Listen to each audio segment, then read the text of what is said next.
Hi, I'm Allie. Join me as I show you how to do this looped necklace, which is just going to be a simple way of taking the thread and creating loops with crystals. You can do this with a variety of materials, and don't forget to post your versions in our Facebook group for beading and jewelry making.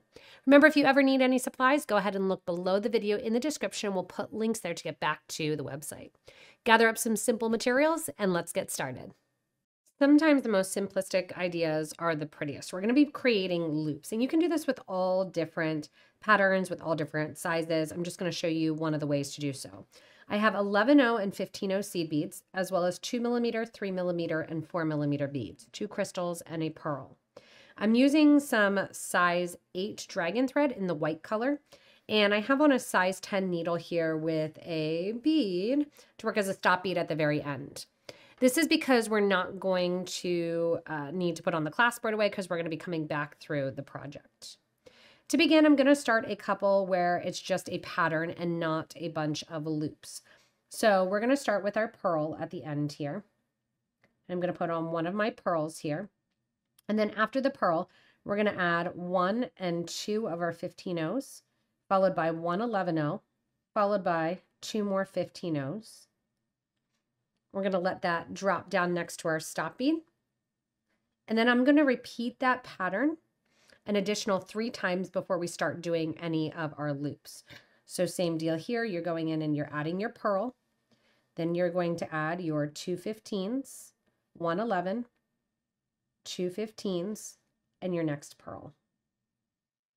So for a total of this, I want to get started. I want to have about 5 pearls on before we go in and start some of our loops. So go ahead and do this 2 more times before we start our looping. Now what we're going to begin is some of our loops. Coming out of this last pearl that I just added, I'm going to add 1 and 2 15/0 seed beads, followed by a crystal and an 11/0. And I'm going to do that a total of 7 times. So we're going to have 7 of our crystals on. So on goes the the 11, and then the crystal. And there's a reason I'm using 15s first. It is because you want the beads to sit comfortably next to the pearls that are on the line itself. I'll show you this as we go in and put on the bigger crystal as well, because you always want to put 15s right next to that pearl. You can see that we have 15s before and after the pearls. That's going to make it easier to go in and kind of loop on. After you have on your 7th crystal here, go ahead and repeat with 1 and 2 of those 15/0s. We're going to go back through the pearl that our thread is currently coming out of. So we're coming from the right side of that pearl, adding our 7 crystals with an 11/0 between each one and 2 15s at the start and at the finish. And that's going to be our first loop there. From here then, we're going to go 1 and 2, our 11, 1 and 2 of our 15s, and then we're going to put on our next pearl. Our next pearl, as we put it on, is going to do the same thing that we just did. This time we're going to be using the bigger crystal. As we progress, I want to make sure that the bigger crystal kind of sits so that it is all either in front of or behind the small crystal. So what that is that you want to make sure that your loops are kind of going one after the other. Because the bigger crystals are a little bit bigger, and I don't want the loops to be that much bigger, instead of a total of 7 beads, this one here, we're going to make our loop be 6 beads. So you can see here I have my 2 15s, and then I have my crystal along with my 11/0s in between each. Here's my 5th one. I'm going to add my 6th and then follow it with 2 of my 15/0s. Once that's followed with 2 15/0s, we're going to go back through the pearl. At the same time, we're going to go back through the loop. So we're going to go back through the loop in front of it, as well as through the pearl. And out. What that's going to do is bring that loop so that it sits inside of the other. Every time now that we do this, we're going to make sure that the loop sits inside the next one. So here we are going in and doing our 2 15s followed by an 11, followed by 2 15s, and then on to our next pearl. When we're on to our next pearl, oops, that's to jump off there. You want to push back also, make sure you don't have any extra thread along the top here. We're going to go in now and we're going to do our 2 15s. We're going to follow it up with our 7 crystals here with an 11-0 in between each. And then as we do so, we're going to loop it back into the last one. Now, do you need them to be looping through? You do not. You can certainly just keep them as independent loops and not take it through. It just adds a little bit extra, so it looks like they're linked together. So there I have my 6 crystals, 7th crystal goes on along with 2 15s after.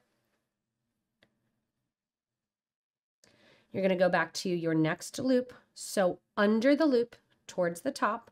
Again, remember, we always want to be consistent. As we do so, I'm going to pull extra thread so I don't see any extra thread here. And I'm going to sew back through that pearl. Give a nice tight pull to make sure no extra thread is showing, and on to the next one. And you're just going to continue these interlinking loops the whole way along the piece. Now you can make this as long or as short as you want as far as the loop section. I'm going to make my loop section here about 10 inches and then add a little bit of just pearls along the back.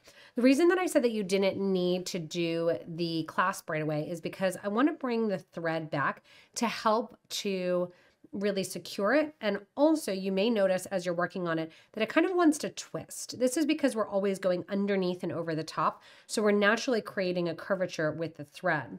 As we go back through along the top, we're going to kind of central it out and settle it down so that way it doesn't have that curvature to it. There are so many different patterns that you can do as far as colors go and beads go. You can have it go the whole length of the necklace. And then if you want to, you can come and do another loop along the bottom and really go to town.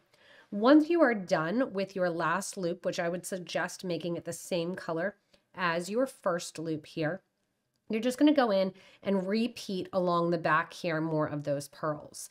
I'm then going to be using a looped or a larger lobster clasp here, a spring ring clasp, and I'm going to put that on. And I like to use this because I can actually kind of catch on to different sections if I want to. If you want to make this whole section about 20 inches long or so, you can always loop on to one of those finished sections and make that whole loop section. So I'm going to open up my clasp, garden clasp, and get ready to show you how we're going to attach that clasp after I add some length here along the right side of the necklace.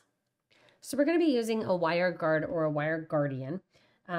A wire protector is another name for it as well. We're going to use it to hide our thread and to make our piece look finished. I'm coming out of my last pearl and I'm going up into that first channel or that first kind of little tube of the wire guard. The wire guard is a U-shaped channel that is going to hide our thread, making it so that the thread does not rub against our clasp. We're going to put it through the loop of the clasp then, and let that hang out in there. You can see how the wire guard just kind of protects right along the edge there. And how are you going to make sure that you are reinforcing your thread here? So number one, I want to go right up and go back into the clasp, going through the wire guard, through the loop, through the clasp itself. Making sure that's in there nicely. And then we're going to take our needle and thread again, remember, back the whole way along the project. If you want to do this a third time, you can certainly do so. You can also pinch if you want to along the wire guard there. So that way it is a little bit smaller at the end of the clasp.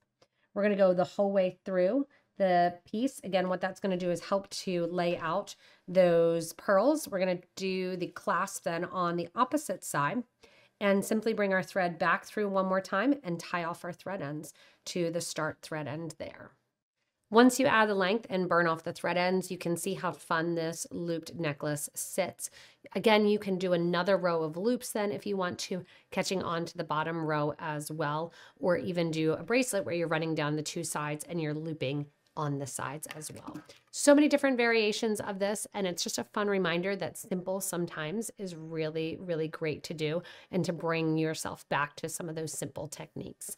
Remember, if you need any supplies, go ahead and look below the video. In the description of the video, we'll have all the products listed there that you need to make this design. As always, thanks so much for watching. Make sure you subscribe and stay tuned for more inspirational videos.